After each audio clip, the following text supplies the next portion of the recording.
Hello to all my lovely students. A very warm welcome to this amazing platform of learning called CUET Wala. And together in the Safal 2.0 batch, we are studying the concept of legal studies.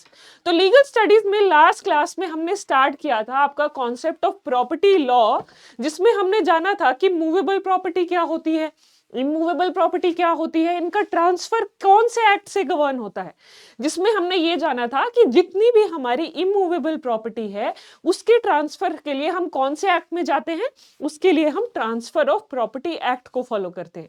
जबकि जितनी भी हमारी movable property है, जैसे कि हमारी car है या हमारी साइकिल है या हमारा पेन है कोई बहुत जो जिसका प्राइस बहुत ज्यादा है, इन सब मूवेबल प्रॉपर्टी का ट्रांसफर होगा हमारे सेल्स ऑफ गुड्स एक्ट के अंडर।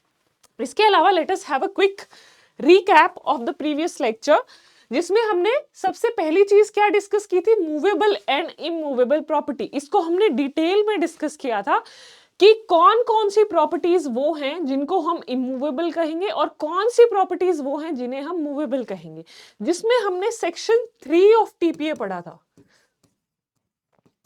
जिसने कहा था, जो कि इमूवेबल प्रॉपर्टी को डिफाइन करता है कि जितनी भी वो properties which can not move और which are things attached to the earth, जो हमारे अर्थ से अटैच्ड हैं या अर्थ में रूटेड हैं, वो सब क्या होंगी, हमारी इमूवेबल प्रॉपर्टी होंगी।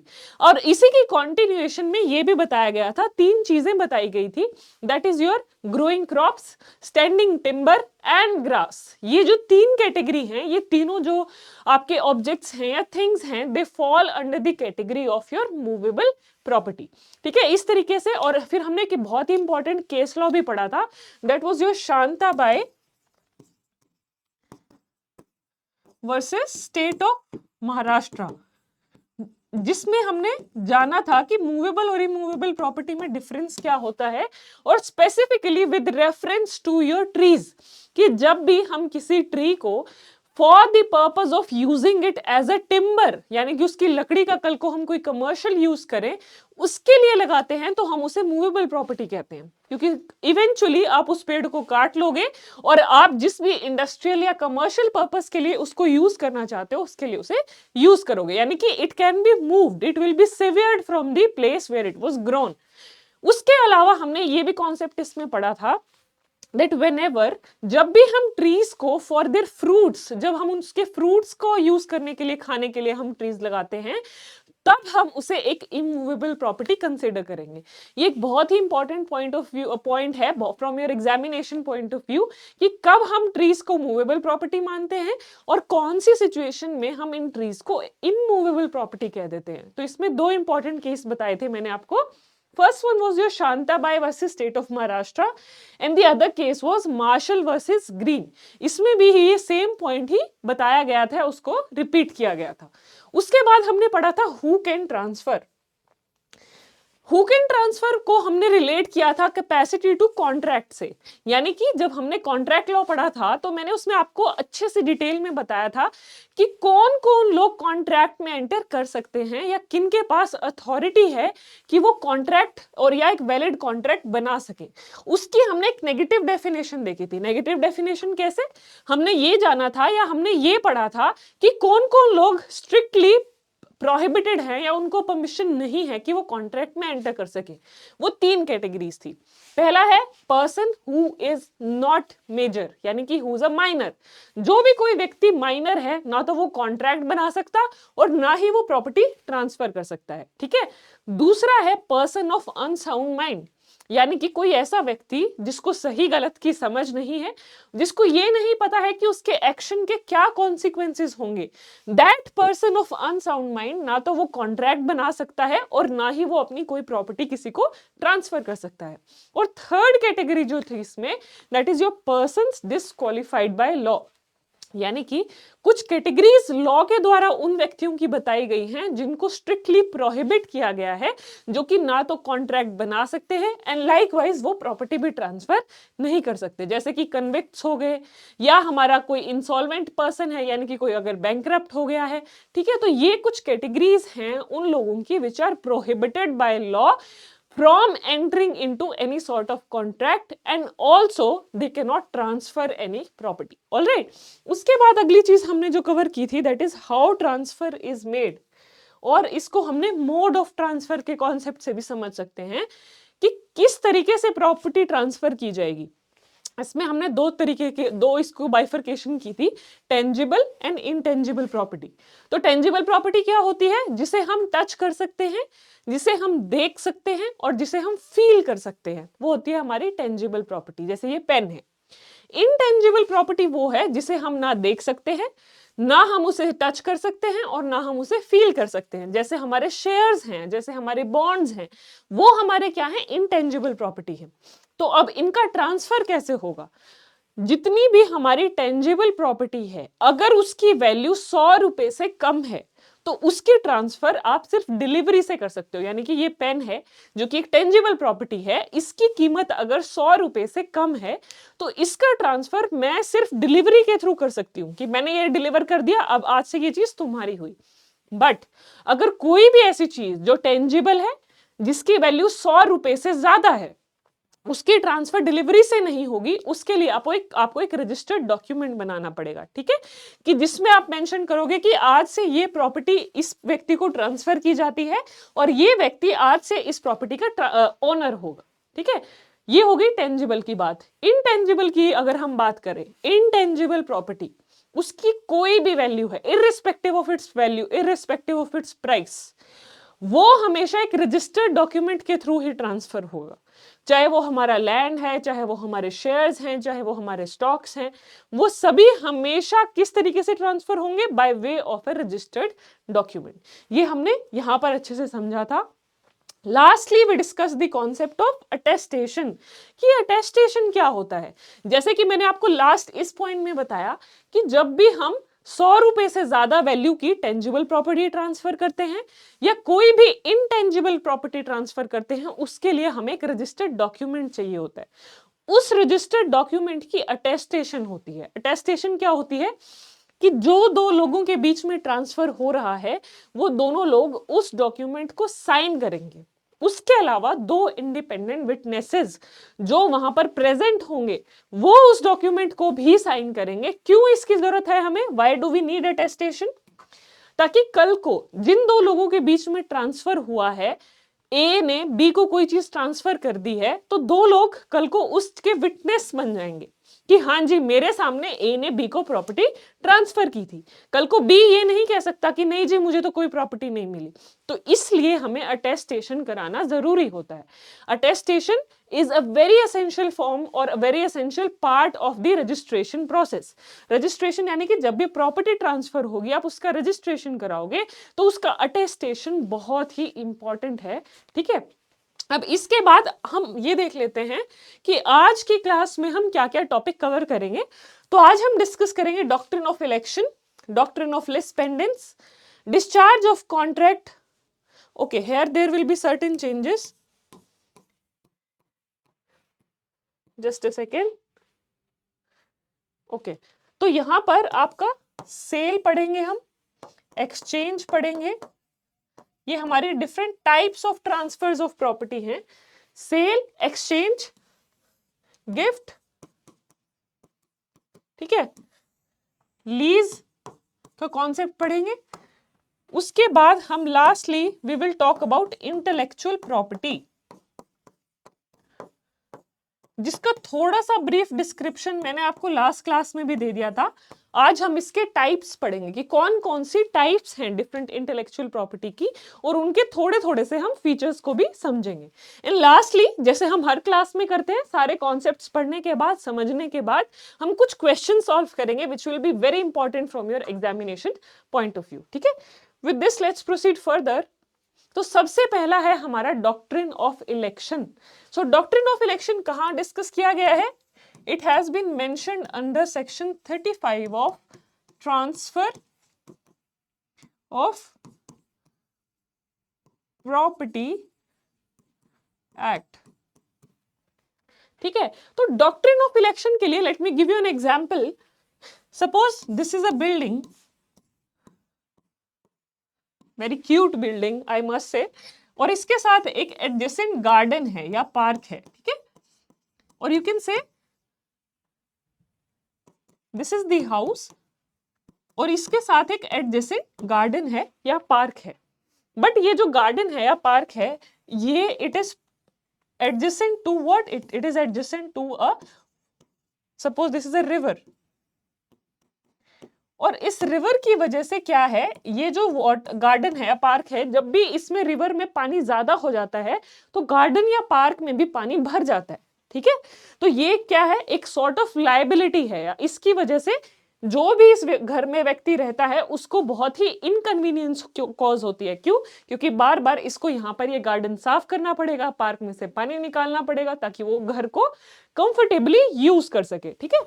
तो अब क्या होता है, डॉक्ट्रिन ऑफ इलेक्शन कहता है कि जब भी कोई आप एक प्रॉपर्टी ट्रांसफर कर रहे हो तो वो कंप्लीटली ट्रांसफर की जाएगी, जिस व्यक्ति को ट्रांसफर की जाएगी वो ये नहीं कह सकता कि तुम मुझे इसमें से मुझे अच्छी अच्छी चीज तो मैं रख लूंगा, बट जो इसकी शॉर्ट कमिंग है या कोई लाइबिलिटी है इसके साथ अटैच, वो मैं एक्सेप्ट नहीं करता, ऐसा नहीं होगा।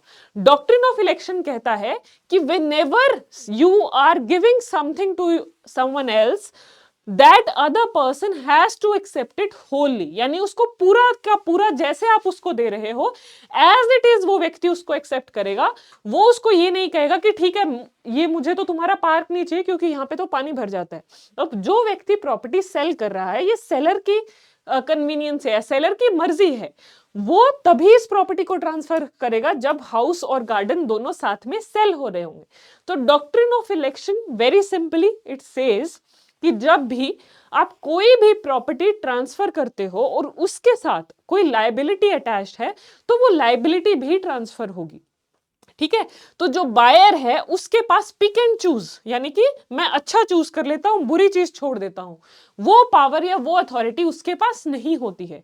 उसको कंप्लीटली या होलली उस चीज को एक्सेप्ट करना पड़ेगा, तभी वो प्रॉपर्टी वैलिड ट्रांसफर मानी जाएगी। यानी कि द बायर और the person who is getting the property, जिसको वो प्रॉपर्टी मिल रही है, उसके पास किसी भी प्रकार की किसी भी तरीके की कोई चॉइस नहीं है, ठीक है। कि देयर इज, इसको शॉर्ट में हम लिख सकते हैं दैट देयर इज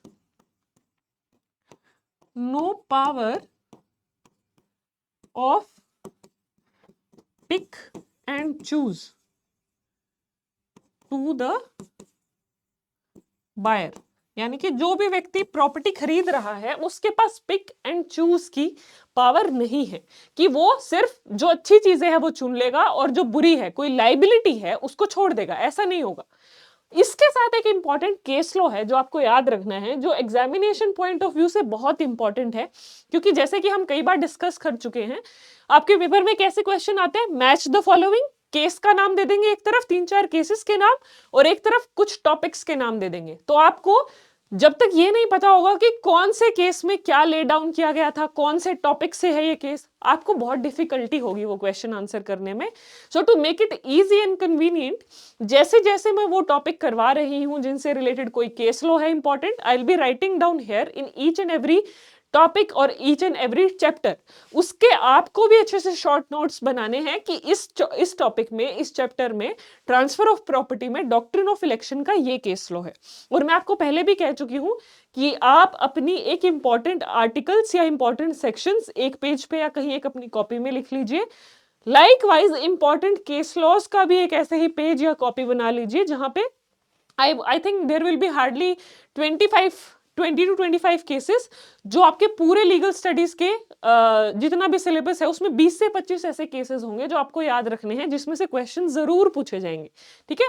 सो यहां पर अगर हम डॉक्ट्रिन ऑफ इलेक्शन की बात करें तो यहां पर जो लैंडमार्क केस था, it was Cooper versus Cooper. तो कूपर वर्सेस कूपर में क्या कहा गया था, इसमें यह कहा गया था कि जो डॉक्ट्रिन ऑफ इलेक्शन है it applies to all kinds of transfer. What did it say, इसमें इसने कहा दैट डॉक्ट्रिन ऑफ इलेक्शन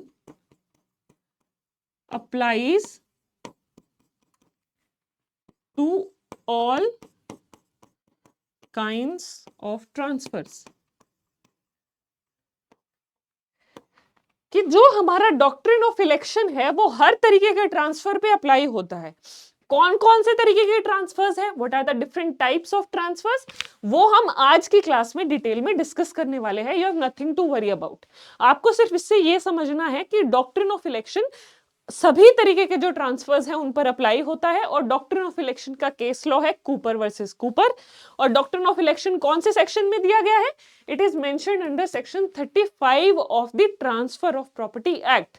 और इसमें क्या प्रिंसिपल है कि the buyer has no option और no choice of pick and choose, कि वो अच्छा चूज कर ले और जो बुरी चीज है उसको लीव आउट कर दे, वो ऐसा नहीं कर सकता. ठीक है. Now after this let's move to the next topic, that is doctrine of lis pendens. Doctrine of lis pendens एक बेनिफिशियल लेजिस्लेशन है. बेनिफिशियल लेजिस्लेशन का क्या मतलब है कि लोगों की कन्वीनियंस के लिए, for the convenience of the parties, this doctrine has been made. So this doctrine has been evolved for convenience of parties or to protect the interests of parties. तो ये सिंपली क्या कहता है? Let me explain it to you with the help of an example. Suppose A and B दो parties हैं. ठीक है. इनके बीच में कोई डिस्प्यूट चल रहा है, कोर्ट में केस चल रहा है रिगार्डिंग प्रॉपर्टी एक्स. ठीक है.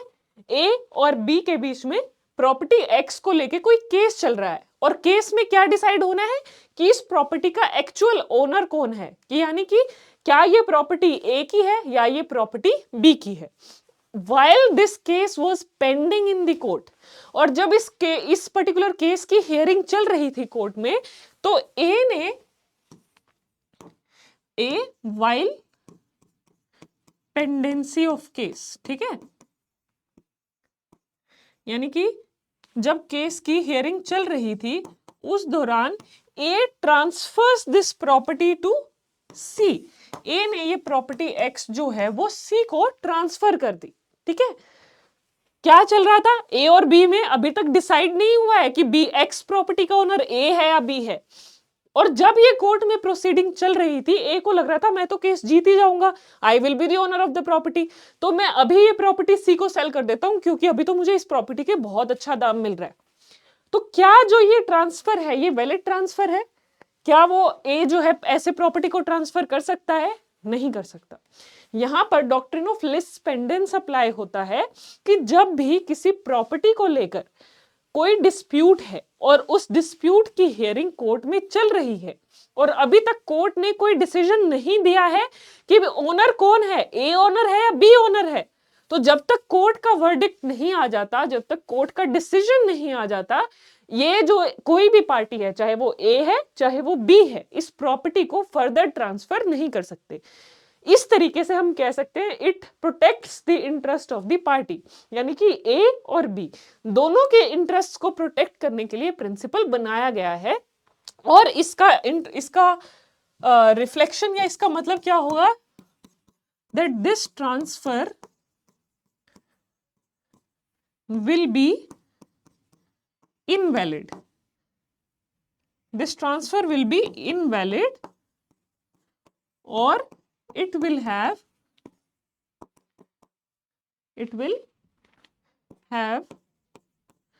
no value in eyes of law. इसका क्या मतलब हुआ? It has no value in the eyes of law, यानी कि इस प्रॉपर्टी का ओनर सी नहीं है, क्योंकि अभी तक तो यही नहीं डिसाइड हुआ है ए ओनर है बी ओनर है. तो जब तक डिसाइड नहीं हुआ है तो वो प्रॉपर्टी फर्दर कैसे ट्रांसफर कर सकते हैं? तो ये बहुत ही सिंपल सा प्रिंसिपल है डॉक्ट्रिन ऑफ लिस पेंडेंस जो आपके टीपीए में बताया गया है. तो ये आपसे ऐसे पूछा जा सकता है डॉक्ट्रिन ऑफ लिस पेंडेंस कब अप्लाई होता है? कोर्ट की प्रोसीडिंग से पहले या कोर्ट की प्रोसीडिंग के बाद. अब जब कोर्ट ने एक बार अपना डिसीजन दे दिया और उसने मान लो ये कह दिया कि B is the owner of the property, और फिर कोर्ट के हियरिंग के बाद जब बी ओनर बन जाता है और बी फिर अपनी प्रॉपर्टी किसी को ट्रांसफर करता है, तो वो परफेक्टली वैलिड ट्रांसफर है, वहां पर doctrine of lis pendens apply नहीं होगा। I hope it is very easy, very simple to understand, again very important from your examination point of view. ठीक है, सेल। तो चलो अभी हम अगला जो टॉपिक डिस्कस करने वाले हैं उसमें हम बात करेंगे अलग अलग तरह के ट्रांसफर्स की, कि प्रॉपर्टी को किस किस तरीके से, किस किस मोड से ट्रांसफर किया जाता है।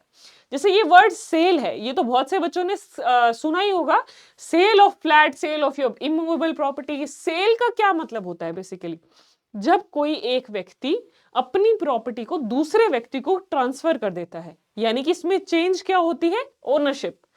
Ownership of one property is transferred from one person to the other person। ठीक है, अगेन इसको भी एग्जाम्पल की तरीके से समझते हैं, X and Y। ठीक है, here he is transferring a property A to Y। ठीक है, यहां पर प्रॉपर्टी ट्रांसफर हो रही है X से Y को, and A is the property. ठीक है, तो इसके असेंशियल्स क्या हैं? तो सबसे पहली चीज तो आपको ये याद रखनी है, जो प्रॉपर्टी सेल कर रहा होता है उस व्यक्ति को हम सेलर कहते हैं। ठीक है, और जो प्रॉपर्टी खरीद रहा है उसे हम बायर कहते हैं।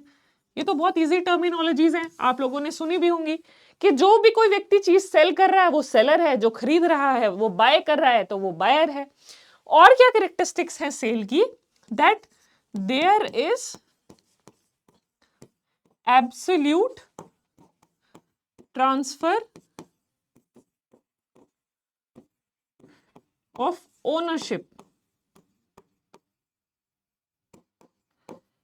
तो यहां पर दो चीजें हैं, आपको सबसे पहले ये चीज समझनी चाहिए। दो कॉन्सेप्ट होते हैं एक चीज से रिलेटेड, एक प्रॉपर्टी से रिलेटेड, एक होता है ओनरशिप और एक होता है पोजेशन। ठीक है, मान लीजिए मैं किसी घर की ओनर हूं और मैं अपनी प्रॉपर्टी किसी को रेंट पे दे देती हूं, तो रेंट पे जब मैंने किसी को अपनी प्रॉपर्टी दी तो क्या मैंने उसे अपनी ओनरशिप ट्रांसफर कर दी? नहीं, वो उस प्रॉपर्टी का मालिक नहीं हुआ, उसे सिर्फ मैंने right to enjoy the property दिया है, राइट टू पोजेस। यानी कि एक होती है ओनरशिप, एक होती है पोजेशन, कि वहां मैंने उसको सिर्फ राइट टू पोजेस दिया है, उसे सिर्फ पोजेशन का राइट दिया है, उसे किसी भी तरीके से ओनरशिप का राइट नहीं मिला है। सेल में क्या होता है? सेल में हमेशा ओनरशिप ट्रांसफर होती है। एक्स ने वाई को ए के रिगार्डिंग में ओनरशिप ट्रांसफर कर दी, there is absolute transfer of ownership. तो what happens in sale? Transfer of ownership. ठीक है, यहां पर कंसिडरेशन क्या है? Consideration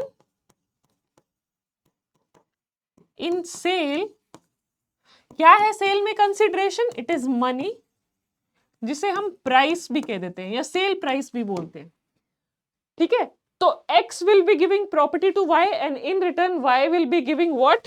Y will be paying certain price for the same, which will be money। ठीक है, और सेल, अगर यहां पर हम कौन सी प्रॉपर्टी की बात कर रहे हैं? क्योंकि हम टीपीए पढ़ रहे हैं, क्योंकि हम ट्रांसफर ऑफ प्रॉपर्टी एक्ट पढ़ रहे हैं, तो यहां पर हम सेल ऑफ इमूवेबल प्रॉपर्टी की बात कर रहे हैं। ठीक है, तो इसमें आपको 3 पॉइंट्स याद रखने हैं। पहला, जो सेल करता है वो सेलर है, जो बाय करता है वो बायर है। दूसरा, यहां पर एब्सोल्यूट ट्रांसफर ऑफ ओनरशिप है, यानी कि अब ये प्रॉपर्टी वाई के पास आ गई, वाई जो चाहे इस प्रॉपर्टी के साथ कर सकता है, वो आगे किसी और को सेल कर सकता है, किसी को रेंट पे दे सकता है, किसी को लीज पे दे सकता है, किसी को गिफ्ट कर सकता है, वाई की मर्जी है, क्योंकि वाई इस प्रॉपर्टी का ओनर बन गया। Then consideration in sale is money, यानी कि जो व्यक्ति सेल कर रहा है उसको बदले में क्या मिलता है? प्राइस और the money. Very simple, very easy to understand. अब यहां पर दो पार्टीज हैं, सेलर और बायर। इन दोनों की कुछ कुछ अपनी राइट्स हैं और कुछ कुछ लायबिलिटीज हैं। जैसे सेलर है, इसकी क्या लायबिलिटीज होंगी या इसकी क्या ड्यूटी होंगी कि जब भी वो ये प्रॉपर्टी किसी को सेल करेगा तो इस व्यक्ति को बताएगा कि मैं इस प्रॉपर्टी का ओनर हूं, इस प्रॉपर्टी में अगर कोई डिफेक्ट है, कोई लायबिलिटी है तो वो भी मैं उसे डिस्क्लोज करूंगी, इस प्रॉपर्टी के रिलेटेड मुझे किसी की कोई गवर्नमेंट को कोई पेमेंट करनी थी तो वो भी मैं ही करूंगी। ठीक है, अब मेरा राइट क्या है? एज अ सेलर मेरा राइट होगा कि जैसे ही मैं प्रॉपर्टी की ओनरशिप ट्रांसफर कर दूंगी, इसके बदले में मुझे कंसिडरेशन पे की जाएगी और वो एक टाइमली मैनर में पे की जाएगी। ठीक है, बायर के क्या राइट्स होंगे, जो उसके सेलर की लाइबिलिटीज हैं वो इसके राइट्स होंगे, यानी कि इसके पास अधिकार है ये जानने का कि क्या इस प्रॉपर्टी में कोई डिफेक्ट तो नहीं है या इस प्रॉपर्टी से कोई लाइबिलिटीज अटैच तो नहीं है। इस तरीके से ये इसका राइट है या ये इसका अधिकार है। अब बायर की लायबिलिटी क्या होगी, बायर की लायबिलिटी ये होगी कि जब जो सेलर है बायर को ओनरशिप ट्रांसफर कर देता है तो उसे भी अपना पार्ट ऑफ प्रॉमिस पूरा करना पड़ेगा, यानी उसे भी कंसिडरेशन जो है सेलर को देनी पड़ेगी। तो इस तरीके से जो सेलर है और बायर है इन दोनों की म्यूचुअल राइट्स एंड ऑब्लिगेशंस होती हैं या राइट्स एंड लायबिलिटीज होती हैं। ठीक है, so this is all about your concept of sale. अब सेल के बाद हम आगे चलते हैं।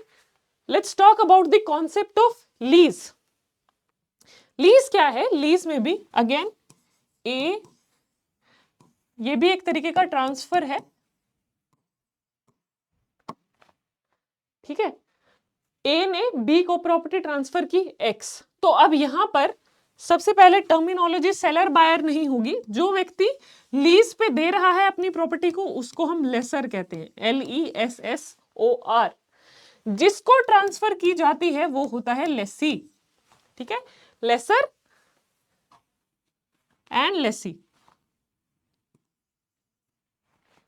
ऑलराइट, अब यहां पर भी क्या एब्सोल्यूट ओनरशिप ट्रांसफर होती है? नहीं, here we can say only possession is transferred, only possession is transferred.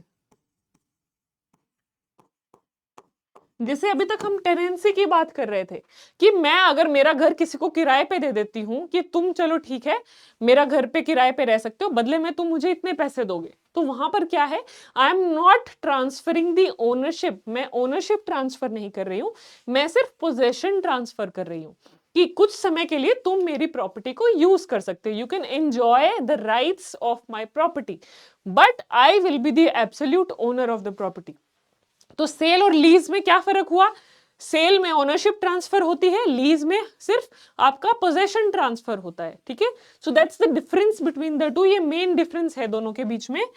फिर यहां पर कंसिडरेशन क्या है, यहां पर भी कंसिडरेशन प्राइस होता है। कंसिडरेशन इज योर मनी और प्राइस। जैसे सेल में होता है आप इसे अपनी प्रॉपर्टी देते हो और यहां पर ये क्या है, बदले में आपको प्राइस देता है।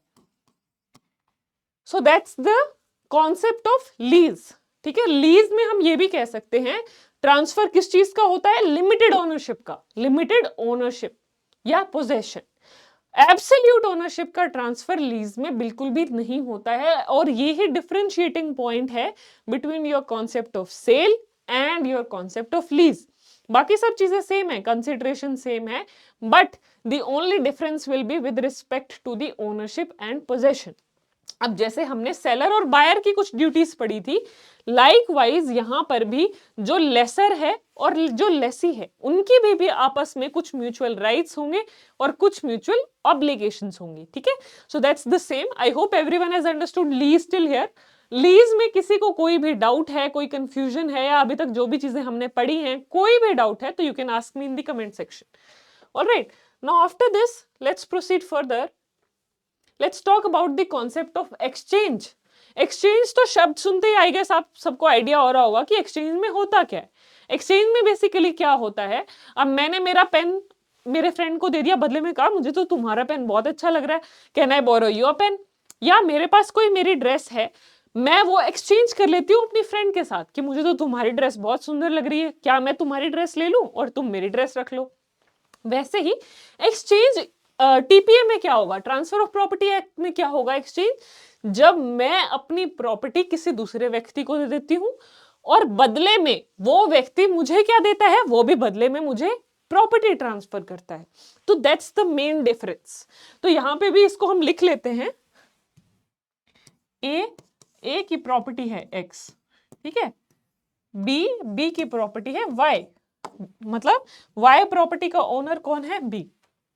जो ए है वो इसे प्रॉपर्टी दे देगा x, और जो b है वो इसे प्रॉपर्टी दे देगा y. So there is what, there is transfer of property. और वी कैन से यहां पर कंसिडरेशन का जो पॉइंट है, कंसिडरेशन क्या है, here the consideration is property.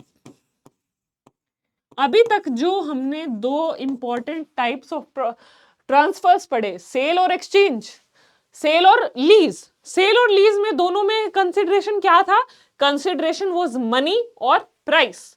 Exchange में क्या होता है, ट्रांसफर होता है, बट यहां पर कंसिडरेशन प्रॉपर्टी होती है. यानी कि इस व्यक्ति को भी बदले में यहां पर भी प्रॉपर्टी मिल रही है और बदले में भी वो प्रॉपर्टी ट्रांसफर कर रहा है. This is called the concept of exchange. तो यहां पर आपको ये चीज याद रखनी है, ये बाकी जो अलग, बाकी जितनी भी हम टाइप्स ऑफ ट्रांसफर्स पढ़ेंगे उनमें एक अलग सा डिफरेंट सा फीचर है. इसका क्या फीचर है कि यहाँ पर जो कंसिडरेशन है वो मनी नहीं होती है, वो प्राइस नहीं होता है, वो एक प्रॉपर्टी होती है. ठीक है, तो दोनों जो पार्टीज हैं, दोनों जो सेलर और बायर हैं, आपस में एक दूसरे की प्रॉपर्टीज ट्रांसफर कर देते हैं, उसे हम कहते हैं एक्सचेंज. एक्सचेंज भी एक वैलिड टाइप ऑफ ट्रांसफर है. तो जैसे कि सेल में सेलर और बायर की ड्यूटीज थी आपस में, वैसे ही एक्सचेंज में भी दोनों की आपस में ऐसे ही सिमिलर ड्यूटीज होंगी. यानी कि ए जो है वो बी को बताएगा कि एक्स प्रॉपर्टी की क्या क्या डिफेक्ट्स हैं, या क्या क्या इस पे इनकम्बरेंसेस हैं, या मैंने इस पे कोई लोन लिया हुआ है या नहीं लिया हुआ है. वैसे ही जब बी जो है अपनी प्रॉपर्टी वाई ए को देगा, तो वो भी बताएगा, वो भी डिस्क्लोज करेगा कि क्या वाई प्रॉपर्टी में कोई किसी तरीके का डिफेक्ट है, या वाई प्रॉपर्टी पे कोई इनकम्बरेंसेस है, या उसने कोई लोन लिया हुआ हो. वो सब चीजें वो डिस्क्लोज करेगा और वो ए को बताएगा. So these are the mutual rights and obligations of both the parties. ठीक है, और इसके बाद अगला टाइप ऑफ ट्रांसफर है हमारा गिफ्ट. गिफ्ट भी सबने सुना होगा. गिफ्ट ऐसा नहीं है कि पहली बार इस शब्द को सुन रहे हो, सुना होगा आपने. जब दोस्त का बर्थडे होता है, चलो जी उसको मुझे गिफ्ट करना है कुछ, तो गिफ्ट का एसेंस क्या होता है, गिफ्ट का सबसे इंपॉर्टेंट फीचर क्या होता है कि आप कोई चीज किसी को दे रहे हो, बदले में आप उससे कुछ भी नहीं ले रहे हो. ठीक है, ऐसा नहीं है कि यहाँ पे रिटर्न गिफ्ट का कॉन्सेप्ट ले आएंगे हम ट्रांसफर ऑफ प्रॉपर्टी में, कि मैंने मेरी प्रॉपर्टी तुम्हें ट्रांसफर की, बदले में तुम भी मुझे कुछ दो, तो वो एक्सचेंज बन जाएगा, फिर वो गिफ्ट नहीं रहेगा. तो गिफ्ट में क्या होता है, अगेन इसको भी हम लिखकर समझ लेते हैं. ए है और बी है. ए ने अपनी कोई प्रॉपर्टी बी को ट्रांसफर की, बदले में कंसिडरेशन क्या लिया उसने, what will be the consideration, it will be nothing. यानी कि बदले में there will be nothing given by B as consideration. अब ये भी एक अलग तरीके का टाइप ऑफ ट्रांसफर है. तो यहां पर जो टर्मिनोलॉजी यूज होती है इनके लिए वो क्या है, जो गिफ्ट कर रहा है वो होता है डोनर. ठीक है, और जो जिसको गिफ्ट किया जा रहा है वो होता है donee. Donor and donee. Donor seller की तरह हो गया जो सेल कर रहा है या जो अपनी प्रॉपर्टी किसी को दे रहा है. डोनी बायर की तरह हो गया, यानी वो प्रॉपर्टी रिसीव कर रहा है. ठीक है, अब वैसे ही डोनर की भी डोनी की तरफ कुछ रिस्पॉन्सिबिलिटीज हैं कि जब भी वो कोई चीज किसी को ट्रांसफर करेगा, उससे रिलेटेड जितने भी डिफेक्ट्स हैं, जो भी उसके टाइटल ऑफ प्रॉपर्टी है, वो सब उसको ट्रांसफर कर देगा. ठीक है, दूसरी चीज यहां पर क्या है जो आपको याद रखनी है, कंसिडरेशन से रिलेटेड ही, जो हमने हर एक तरीके के type of transfer of property में पढ़ा, दैट कंसिडरेशन इज नथिंग. ये इसका रिमार्केबल फीचर है जो इसको और बाकी काइंड ऑफ ट्रांसफर से अलग बनाता है. ठीक है, so you must memorise this particular thing यहां पर. अब इसके बाद आई होप गिफ्ट का कॉन्सेप्ट सबको समझ में आ गया है. अच्छा, गिफ्ट का जो कॉन्सेप्ट है वो आपके सेक्शन 122 ऑफ टीपीए में बताया गया है. ठीक है, सेक्शन 122 122 जो है आपके ट्रांसफर ऑफ प्रॉपर्टी एक्ट का, वो गिफ्ट के कॉन्सेप्ट के बारे में बात करता है. अब इसके बाद आगे हम बात करते हैं differences between different types of transfers. हमने कौन कौन सी ट्रांसफर्स पढ़ी, सबसे पहले हमने सेल के बारे में जाना, फिर हमने लीज के बारे में बात की, फिर हमने बात की एक्सचेंज की. ठीक है, and lastly we talked about the concept of gift. अब इनका जो मेन डिफरेंस पॉइंट है वो क्या था, it is related to your concept of consideration. तो जो इन चारों टाइप ऑफ ट्रांसफर को अलग करता है या डिफरेंशिएट करता है, वो चीज क्या है? It is your consideration. Consideration की अगर हम बात करें तो सेल में कंसिडरेशन हमेशा मनी, और इसको हम प्राइस भी कह देते हैं, ठीक है। सेल में कंसिडरेशन क्या है? मनी या प्राइस। लीज में भी क्या है? It is price. लीज में भी क्या होगा? हमेशा price will be the consideration. Exchange में क्या है? कंसिडरेशन क्या है? प्रॉपर्टी। दोनों पार्टीज जो हैं वो आपस में क्या ट्रांसफर कर रहे हैं? वो आपस में प्रॉपर्टी ट्रांसफर कर रहे हैं, यानी कि ए भी प्रॉपर्टी देगा और बदले में बी भी प्रॉपर्टी ट्रांसफर करेगा। So the consideration in exchange is property. Gift की अगर हम बात करें तो गिफ्ट में देयर इज नो कंसिडरेशन, यहां पर कोई भी कंसिडरेशन नहीं होती है। ऑलराइट, कंसिडरेशन का पॉइंट ऑफ व्यू समझ में आ गया। अब अगला जो पॉइंट ऑफ डिफरेंशिएशन है वो है नेम ऑफ पार्टीज, यानी कि हम पार्टीज को किस नाम से बुलाते हैं। इससे बेसिकली क्या हो रहा है? अभी तक जितने भी पॉइंट्स हमने पढ़े वो सब, उन सब का रिवीजन हो रहा है जल्दी से। तो सेल में कौन था? Seller, buyer. ऑलराइट, लीज में कौन था? Lessor and lessee. Alright, exchange में क्या है? एक्सचेंज में भी हम सेलर और बायर की टर्मिनोलॉजी यूज करते हैं। ऑलराइट, गिफ्ट में क्या था? गिफ्ट में जो टर्मिनोलॉजी हम यूज करते हैं वो क्या है? डोनर और डोनी। डोनर जो प्रॉपर्टी को सेल कर रहा है या प्रॉपर्टी को ट्रांसफर कर रहा है, डोनी जो उसको रिसीव कर रहा है, ठीक है। मान लीजिए ए ने अपनी प्रॉपर्टी अपनी डॉटर को ट्रांसफर की, गिफ्ट की, तो जो यहां पर फादर है वो डोनर होगा और जो डॉटर है वो डोनी होगी। अब एक और इंपॉर्टेंट पॉइंट ऑफ डिफरेंशिएशन है इन सबके बीच में, दैट इज रजिस्ट्रेशन।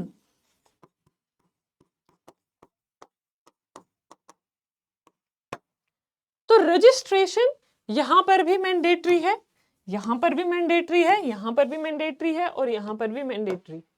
बट सिर्फ सेल, जैसे हमने बात की थी, अगर वो प्रॉपर्टी मूवेबल प्रॉपर्टी है, उसकी वैल्यू 100 रुपए से कम है, वहां पर हमें रजिस्ट्रेशन की जरूरत नहीं होगी। अदरवाइज जितनी भी हमारी डिफरेंट टाइप्स ऑफ ट्रांसफर्स हैं उनमें through out all of them registration कराना, उनका अटेस्टेशन कराना बहुत ही इंपॉर्टेंट है।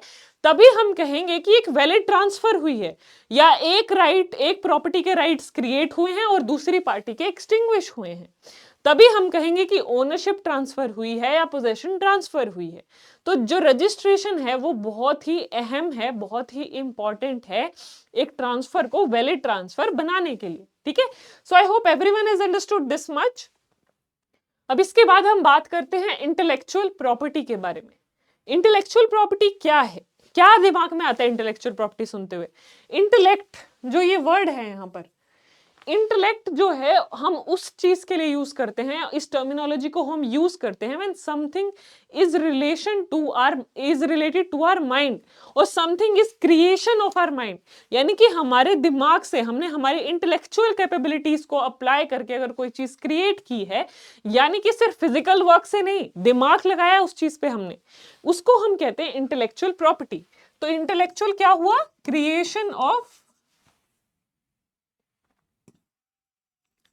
क्रिएशन ऑफ माइंड, यानी कि, और इंटेलेक्चुअल प्रॉपर्टी क्या होगी आपकी? Something which has been created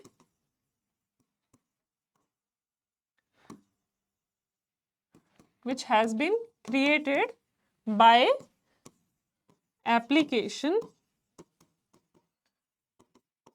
of mind, यानी कि आपने आपका माइंड अप्लाई किया है उस चीज पे, तब वो चीज क्रिएट हुई है। सिर्फ फिजिकल लेबर नहीं कि फिजिकल हार्ड वर्क किया है तो वो चीज बन गई है, वो क्रिएट हो गई है। यहां पर आपका एप्लीकेशन ऑफ माइंड की वजह से वो चीज क्रिएट हुई है। इंटेलेक्चुअल प्रॉपर्टी के अलग अलग टाइप्स हैं, let us have a look at them कि वो कौन कौन से टाइप्स हैं जो आपकी इंटेलेक्चुअल प्रॉपर्टी है। Some of them are, first is your trademark, ये भी आई एम श्योर आप सबने अभी तक सुना होगा। कॉपीराइट, जिन्होंने नहीं सुना, you have nothing to worry about. अभी हम इन सब के बारे में डिस्कस करेंगे कि इनके इंपॉर्टेंट फीचर्स क्या क्या है। ट्रेडमार्क, कॉपीराइट, पेटेंट, ठीक है, ज्योग्राफिकल इंडिकेशंस, ये कुछ आपके इंटेलेक्चुअल प्रॉपर्टी राइट्स हैं। इनके अलावा भी देर आर सर्टेन डिजाइन, कि कोई व्यक्ति कोई चीज डिजाइन करता है, यानी कि गाड़ी का डिजाइन है, वो भी क्या है, आपके एप्लीकेशन ऑफ माइंड से आपने तैयार किया है, उसका भी आप क्या करा सकते हो, अंडर द डिजाइन्स एक्ट उसको भी आप प्रोटेक्ट कर सकते हो और उससे कुछ आप अपना मॉनेटरी कॉम्पनसेशन क्लेम कर सकते हो। अब इंटेलेक्चुअल प्रॉपर्टी की हमें जरूरत क्यों है, why do we need intellectual property rights? जैसे कि अगर हमने हमारी मेहनत से कोई प्रॉपर्टी खरीदी है, कोई जमीन खरीदी है, कोई घर खरीदा है, कोई फ्लैट खरीदा है, तो उसका जो ट्रांसफर होता है, उस ट्रांसफर से जो व्यक्ति ओनर बनता है उसको कुछ राइट्स मिलते हैं, वो टीपीए के अंडर उसके राइट्स प्रोटेक्ट होते हैं, ठीक है। लाइकवाइज इंटेलेक्चुअल प्रॉपर्टी, अब जो भी व्यक्ति अपने माइंड की एप्लीकेशन से कोई चीज क्रिएट करता है, यानी कि कोई किसी ने, अगर कोई लिरिसिस्ट है तो किसी ने किसी गाने की अगर लिरिक्स लिखे हैं, या कोई अगर पेंटर है उसने कोई पेंटिंग बनाई है, कोई अगर डायरेक्टर है, कोई प्रोड्यूसर है, या कोई सिनेमेटोग्राफर है, या कोई स्कल्पचर है, या कोई भी ऐसा व्यक्ति है जो अपने एफर्ट से, अपने एप्लीकेशन ऑफ माइंड से कोई चीज क्रिएट कर रहा है, तो उस व्यक्ति को अधिकार है उसकी जो क्रिएशन है उसको प्रोटेक्ट करने का, या उस पे उसको सेल करके, या उसको एज अ प्रॉपर्टी ट्रीट करके, अगर वो उसको सेल करके कुछ अर्न करना चाहता है तो वो उससे अर्निंग्स ले सकता है, या अपने लिए अर्निंग्स प्रोड्यूस कर सकता है, या अपना नाम भी बना सकता है। अगर अब इसी में हम पेटेंट्स की बात करें, पेटेंट क्या होता है, कोई भी चीज जो नई इन्वेंट हुई है और उसका कोई यूजफुल पर्पस है। कई बहुत सारी ऐसी चीजें नई इन्वेंट होती हैं जिनको कोई यूज नहीं होता, कोई ऐसी चीज नई बनाई गई है, साइंटिफिकली इवॉल्व की गई है, जो आम जनता के लिए बहुत यूजफुल है। अब जिस व्यक्ति ने वो क्रिएट की है वो उसे पेटेंट करा सकता है। उसे पेटेंट कराने से क्या फायदा होगा, वो ये कहेगा कि इस चीज को तो मैंने क्रिएट किया है, इसे सेल करके वो इकोनॉमिक जो भी उससे बेनिफिट उसे क्रिएट होगा वो अर्न कर सकता है, ठीक है। तो इस तरीके से इंटेलेक्चुअल प्रॉपर्टी इसलिए बनाया गया ये कॉन्सेप्ट कि जब भी कोई व्यक्ति क्रिएशन ऑफ माइंड से कोई चीज क्रिएट करता है, बनाता है, प्रोड्यूस करता है, तो उसके जो फ्रूट्स हैं और जो उसके बेनिफिट्स हैं, या उससे जो भी फायदे क्रिएट होंगे, या उससे जो भी प्रॉफिट कॉज क्रिएट होगा, वो उसे अर्न कर सकता है या उसे ओन कर सकता है, ठीक है। तो ये इसलिए हमें जरूरत है इंटेलेक्चुअल प्रॉपर्टी की। अब इसके बाद हम बात करते हैं ट्रेडमार्क की। Let's talk about trademark. तो ट्रेडमार्क क्या है? अगर हम ट्रेडमार्क की बात करें तो ट्रेडमार्क होते क्या है? ट्रेडमार्क कुछ ऐसे सिंबल्स होते हैं जो अलग अलग प्रोडक्ट्स को डिस्टिंग्विश करते हैं। जैसे कि अगर आप बर्गर खाने जाते हो मार्केट में, तो जो अलग अलग कंपनीज हैं, मैकडी का अपना अपना सिंबल है, वो क्या है, उसका ट्रेडमार्क है। बर्गर किंग का अपना सिंबल है, केएफसी का अपना सिंबल है। तो उस तरीके से अलग अलग कंपनीज ने अपने प्रोडक्ट्स के अलग अलग ट्रेडमार्क्स बनाए हुए हैं, ठीक है। फॉर एग्जाम्पल, बर्गर के लिए आपके पास क्या क्या ऑप्शंस हैं, आप कौन कौन से ट्रेडमार्क्स देखते हो? आप मैकडी देखते हो, उसका अपना सिंबल है। आप बर्गर किंग का देखते हो, उसका अपना सिंबल है, ठीक है। और यहां पर आप केएफसी का भी देखते हो तो उसका अपना सिंबल है। वो सब क्या है, उसके ट्रेडमार्क है। प्रोडक्ट सेम है, बर्गर है, बट उसको डिस्टिंग्विश करना कि ये किसने बनाया है, तो वो क्या है, वो काम कौन करता है, हमारा ट्रेडमार्क। तो ट्रेडमार्क का फंक्शन क्या हुआ, क्या फायदा हुआ ट्रेडमार्क क्रिएट करने का? इट डिस्टिंग्विशेस प्रोडक्ट्स और सर्विसेज ऑफ सिमिलर नेचर, ठीक है। जो सिमिलर नेचर के प्रोडक्ट हैं, यानी कि आप मार्केट में अगर चिप्स लेने जाते हो, कोल्ड ड्रिंक लेने जाते हो, तो वहां पर आपको अलग अलग ब्रांड की कोल्ड ड्रिंक्स मिलती हैं, चिप्स मिलते हैं, और जितने भी वो ब्रांड्स हैं सबके कुछ अपने लोगोज हैं, कुछ सिंबल्स हैं, वो क्या है, उनके ट्रेडमार्क हैं। यानी कि वो एक कंपनी को दूसरी कंपनी से, यानी कि एक कंपनी के प्रोडक्ट को दूसरी कंपनी के प्रोडक्ट से डिस्टिंग्विश करते हैं, यानी कि अलग करते हैं। वो सिग्निफिकेंस है ट्रेडमार्क का। अब ट्रेडमार्क का क्या फायदा हुआ? अब मान लीजिए एप्पल का सिंबल है, एप्पल का ट्रेडमार्क है। Please pardon my drawing, it is not so good, it is not very good. तो ये एप्पल का मान लीजिए सिंबल है। अब इसको कोई कॉपी करके एप्पल के फोन सेल कर रहा है, तो जो एप्पल कंपनी है उस व्यक्ति को सू कर सकती है या उसके अगेंस्ट डैमेजेस क्लेम कर सकती है कि तुम हमारी कंपनी का लोगो या ट्रेडमार्क कैसे यूज कर सकते हो। क्योंकि अगर ऐसे कोई भी व्यक्ति किसी का ट्रेडमार्क यूज करने लगा तो उस कंपनी को बहुत ज्यादा लॉस हो जाएगा, यानी कि सब लोग उसकी कॉपी बना के उसके प्रोडक्ट सेल करते रहेंगे, उसे तो फिर कुछ बेनिफिट ही नहीं हुआ। तो ये बेनिफिट है ट्रेडमार्क क्रिएट करने का, ताकि हर कंपनी अपने प्रोडक्ट को दूसरी कंपनीज के प्रोडक्ट से अलग कर सके और सेल करके प्रॉफिट अर्न कर सके, क्योंकि ट्रेडमार्क के साथ उनकी वैल्यू, ब्रांड वैल्यू भी अटैच्ड होती है। तो ट्रेडमार्क का बहुत ही ज्यादा इंपॉर्टेंट सिग्निफिकेंस है। अब ट्रेडमार्क के बाद लेट्स टॉक अबाउट कॉपीराइट। ये भी आई थिंक आप लोगों ने सुना होगा। कॉपीराइट हम अक्सर यूज करते हैं जब कोई व्यक्ति कोई बुक लिखता है, मान लीजिए, या कोई लिरिक्स लिखता है या कोई सॉन्ग कंपोज करता है और पेंटिंग बनाता है कोई। ये सब चीजें भी क्या है, एप्लीकेशन ऑफ माइंड से तैयार हुई है। तो यहां पर भी जिस व्यक्ति ने बुक लिखी है, राइटर, लिरिसिस्ट या सॉन्ग कंपोजर या पेंटर, उनको अधिकार है कि उसको वो कॉपीराइट करा लें कि ये this is my creation, these lyrics have been written by me, so that कल को अगर मैं ये लिरिक्स किसी को देना चाहता हूं, सेल करना चाहता हूं, I can put a value to it and so that I can earn something out of it. जो बड़े बड़े पेंटर्स हैं वो अपनी पेंटिंग्स का कॉपीराइट कराते हैं। क्यों कराते हैं कॉपीराइट? ताकि कल को अगर वो मार्केट में वो प्रॉफिट उस चीज को सेल करना चाहते हैं तो उनके नाम की भी क्या होगी, ब्रांड वैल्यू क्रिएट हो जाएगी कि ठीक है, अगर उस पर्टिकुलर एमएफ हुसैन की पेंटिंग है, हाँ इसका प्राइस तो इतना वर्थ इट है, और उसकी पेंटिंग की कुछ कैरेक्टरिस्टिक्स होंगी, यानी कि उसकी पेंटिंग बहुत ही एक्सीलेंट होगी, बहुत सुंदर होगी, बहुत खूबसूरत होगी। ठीक है, तो इस तरीके से कॉपीराइट का फायदा भी जो कॉपीराइट ओनर है उसको ही मिलता है। वो जैसे सॉन्ग कंपोजर है वो उस सॉन्ग को फर्दर सेल कर सकता है, उससे प्रॉफिट अर्न कर सकता है। अब कॉपीराइट के बाद अगला जो कॉन्सेप्ट है हमारा, that is your concept of patent. तो पेटेंट कहां काम आता है? पेटेंट आता है आपका काम जब भी हम इन्वेंशंस की बात करते हैं। इन्वेंशंस को हम पेटेंट कराते हैं। इन्वेंशन क्या है?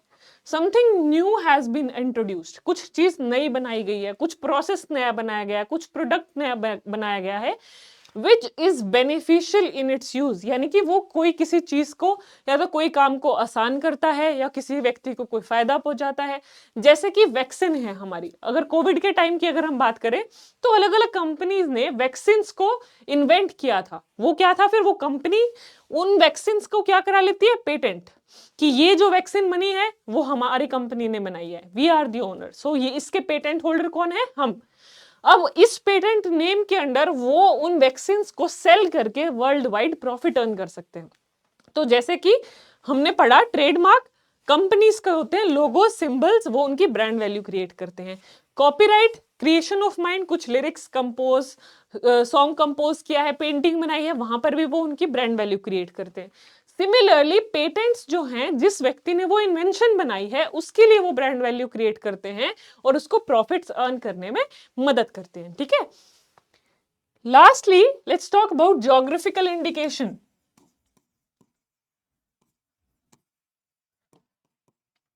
तो ज्योग्राफिकल इंडिकेशन क्या होती है? जैसे आपने सुना हो पश्मीना शॉल,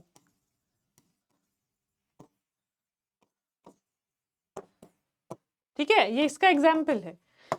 ज्योग्राफिकल इंडिकेशन यानी कि जहां कहीं कोई ज्योग्राफिकल कंडीशन की वजह से वहां की जो चीज है, वहां का जो प्रोडक्ट है वो सुपीरियर इन क्वालिटी है, यानी कि और कहीं पर भी वैसी चीज प्रोड्यूस नहीं होती।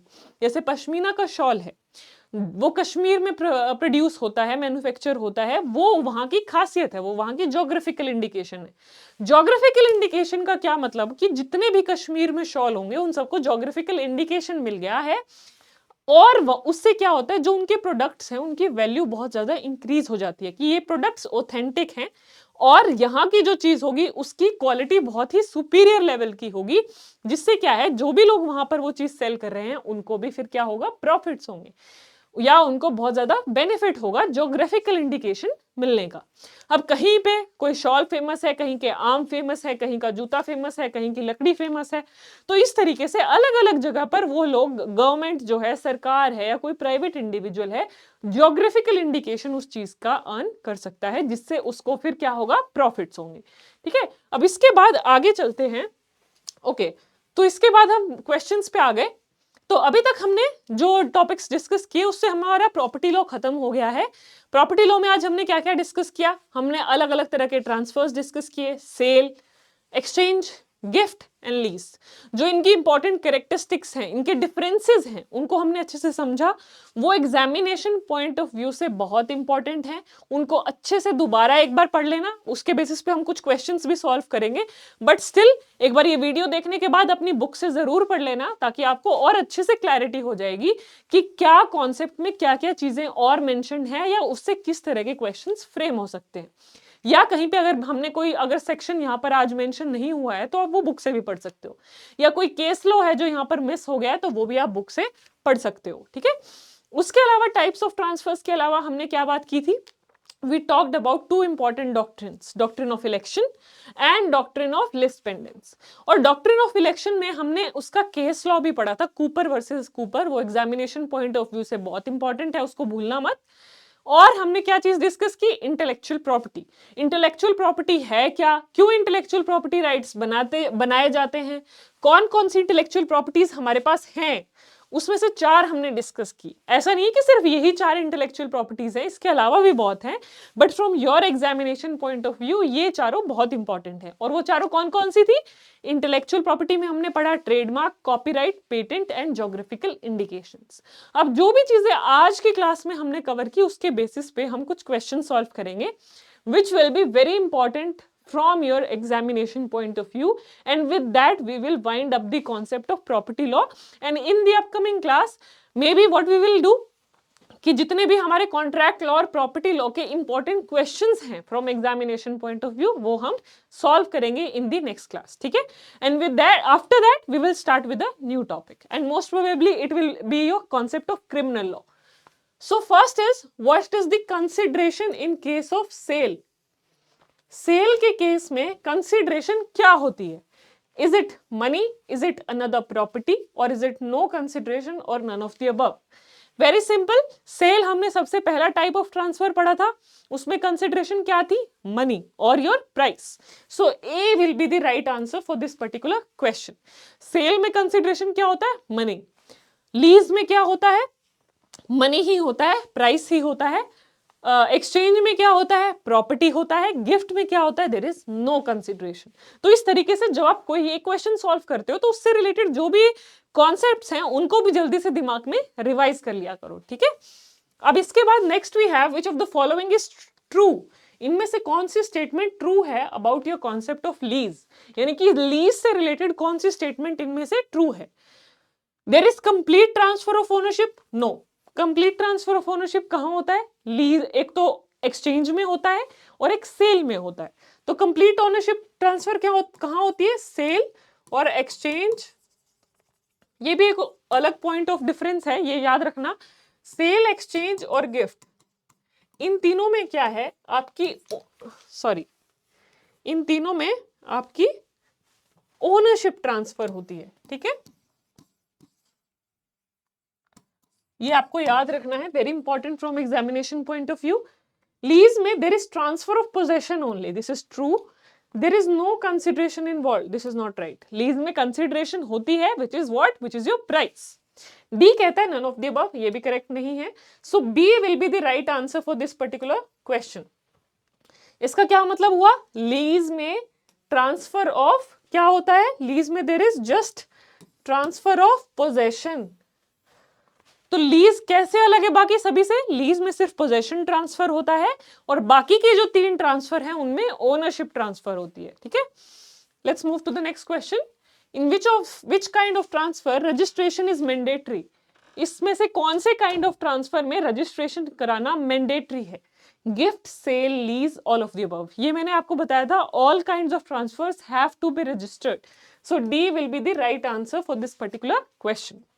After this, moving on to the next question, doctrine of election is given in which section of TPA?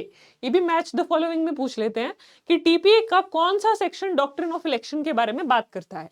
33, 34, 35, 36। सो इसका राइट आंसर होगा ऑप्शन सी, यानी कि section 35। Section 35 of TPA talks about your doctrine of election. Next question is which of the following is a landmark case on doctrine of election? ये भी बहुत easy है, ये भी मैं 2-3 बार अभी बता चुकी हूं आपको। Cooper versus Cooper, Smith versus Smith, Dairy versus Smith, Jones versus Smith. Very simple, इसका आंसर होगा option A, Cooper versus Cooper. After this next we have ut lit pendent nihil innovator is associated with which doctrine? तो जो ये हमारी क्या है, this is one of your legal magazines. ये कौन से डॉक्ट्रिन से रिलेटेड है? इसका मतलब होता है, इस मैगजीन का मतलब है कि पेंडिंग लिटिगेशन के दौरान जब भी कोई केस की हियरिंग चल रही है, कोई भी ट्रांसफर नहीं किया जाएगा। ये कहां पढ़ा था हमने? डॉक्ट्रिन ऑफ लिस पेंडेंस में। सो ये इंपॉर्टेंट है again from examination point of view. ये पूछ लेंगे, इनको भी मैच द फॉलोइंग कि ये मैगजीन कौन से डॉक्ट्रिन से रिलेटेड है। ठीक है, जैसे हमने अलग अलग मैगजीन्स अलग अलग प्रिंसिपल से रिलेट करके पढ़ी थी। कंसेंसस एडिडम कॉन्ट्रैक्ट लॉ में मीटिंग ऑफ माइंड से रिलेटेड पढ़ा था। ठीक है, उस तरीके से आपको याद रखनी है concepts. Next we have which of the following are liabilities of a seller? यानी कि लायबिलिटीज या उसकी ड्यूटीज है। कौन कौन सी इनमें से हमारे सेलर की ड्यूटीज है, यानी कि जो व्यक्ति प्रॉपर्टी को सेल कर रहा है उसकी क्या क्या जिम्मेवारियां हैं। To give the buyer possession of the property, बिल्कुल, जब आपने प्रॉपर्टी सेल कर दी तो आप उसकी ओनरशिप और पोजेशन दोनों बायर को दे दोगे, ये सही है। To disclose any defects in the property sold, बिल्कुल, जब आप प्रॉपर्टी किसी को सेल कर रहे हो तो आप बताओगे कि क्या उस प्रॉपर्टी में कोई डिफेक्ट्स हैं या नहीं है। Produce the buyer all the documents of title related to the property, यानी कि जो प्रॉपर्टी आपने सेल की है उसके टाइटल यानी कि उसके ओनरशिप से लेके रिलेटेड जो भी डॉक्यूमेंट्स हैं वो सब आपको ट्रांसफर करने पड़ेंगे बायर को। So that way all of the above are correct. D will be the right answer for this question. Okay, after this, next we have an absolute transfer of ownership of property voluntarily and without any consideration is called as, यानी कि जब absolute transfer कर रहे हो, voluntarily कर रहे हो and without consideration कर रहे हो, तो उस केस में क्या कौन सा टाइप ऑफ ट्रांसफर है वो? whether it is exchange, this is exchange, lease, gift or sale, what will be the kind of transfer? It will be gift, क्योंकि गिफ्ट ही एक ऐसा ट्रांसफर है जहां पर कंसिडरेशन नहीं होता है। बाकी तीनों टाइप ऑफ ट्रांसफर्स में हमने कंसिडरेशन पढ़ा था। जो फर्स्ट क्वेश्चन था उसमें मैंने स्पेसिफिकली मेंशन भी कर दिया था। अगेन इस तरीके से भी क्वेश्चन पूछा जा सकता है। Next is the intellectual property which helps in distinguishing products and services. एक तो डिस्टिंग्विशिंग का मतलब होता है डिफरेंशिएट करना, यानी कि अलग अलग कर देना कि ये इस कंपनी का है, ये बी कंपनी का है, ये सी कंपनी का, ये एप्पल का फोन है, ये सैमसंग का फोन है, ये वन प्लस का फोन है। सो इस तरीके से it helps in distinguishing, it helps in differentiating the products and services. वो क्या होता है? Is it trademark, copyright, patent और geographical indication? So the right answer for this will be option A, that is your trademark. ठीक है, with this let's move to the next question. Darjeeling tea, Tirupati laddu, Kashmiri apple are examples of what? किस चीज के examples हैं ये? Trademark के, copyright के, geographical indications के या पेटेंट के? So the right answer for this will be option C, that is your geographical indications. अब आपका ये होमवर्क है, with this you have a homework जो मुझे आपको कमेंट सेक्शन में बताना है कि give me some examples, give at least 4 examples of what? Geographical indications। आपको मुझे कोई 4 geographical indications बतानी है इंडिया की, ठीक है, जो हमारे इंडिया में है, आज के दिन वैलिड है। ठीक है, so with this we are done with the important questions also. सो इस तरीके से हमने प्रॉपर्टी लॉ का कॉन्सेप्ट भी आज खत्म कर लिया है। इस तरीके से हमारे 4 टॉपिक हो गए, structure of Indian judiciary, contract law, tort law and property law.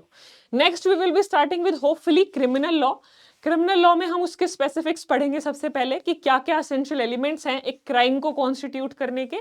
But इससे पहले, क्रिमिनल लॉ की क्लास से पहले, यानी कि आपकी अगली क्लास में हम क्या करने वाले हैं, जो हमने कॉन्ट्रैक्ट लॉ और प्रॉपर्टी लॉ के टॉपिक्स कर लिए हैं उसके क्वेश्चन सॉल्व करेंगे हम, जो आपके एग्जामिनेशन पॉइंट ऑफ व्यू से बहुत इंपॉर्टेंट है, या I would say on my experience जैसे हमने लास्ट टाइम भी किया था, उनमें से देयर इज हाई चांसेस और high probability of questions being asked. So उस क्लास को बिल्कुल ध्यान से देखिएगा और उसको अटेंड कीजिएगा, ठीक है। So that's all about today's class. I hope all of you have understood what has been taught in today's class. If you have any doubts you can ask me in the comment section. Along with that, जो आपको homework दिया गया है कि आपको 4 geographical indications मुझे बतानी है हमारे कमेंट सेक्शन में, वो जरूर बताइएगा। I will be waiting for your response, ठीक है। So that's all for today's class. Thank you everyone. I hope you all have an amazing day ahead. Thank you.